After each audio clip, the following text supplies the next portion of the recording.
The man had just learned that he was sentenced to death. He was not scared at all. He spoke to the world through the media outside. "Whoever gets me out, I will give him $100 million.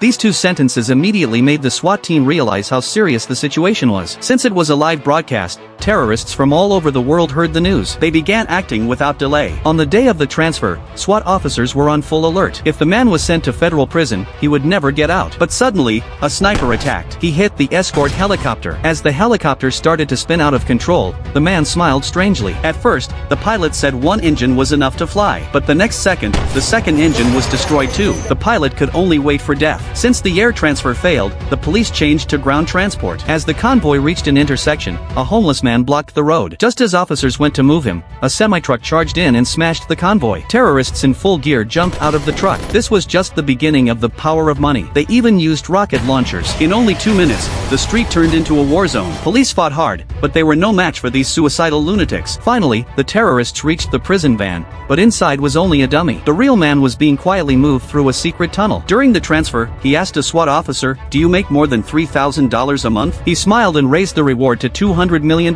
"Let me go, and each of you will get over 60 million. As the SWAT officer tried to resist the huge temptation, the teammate driving the car stopped suddenly and pointed a gun at him. Another teammate joined in to help with the escape. The officer could only watch the man being taken away. By the time backup arrived, the group had already boarded the subway. Police quickly surrounded the next station, but when they arrived, the whole train had vanished. They searched backward and found only a trembling driver. After questioning him, they learned the traitors had taken the man into the sewer. SWAT teams bravely entered the underground tunnel, but HQ soon found there were over 6,000 exits in this sewer system. Worse, all signals were lost once they went down. While unsure what to do, one team member found a footprint, but it was a trap. There was a landmine under it, meant to blow up any pursuers. The enemy even threw smoke bombs. SWAT followed the smoke and gave chase, but by then, the traitors had reached an exit, locked the iron gate with a huge padlock, and escaped with the man. When SWAT reached the gate, they realized the lock was bulletproof, so they quickly returned, took a landmine, tied it to the gate with zip ties. One gunshot later, the iron gate exploded, but the enemy's helicopter had already arrived. Even crazier, to avoid being caught,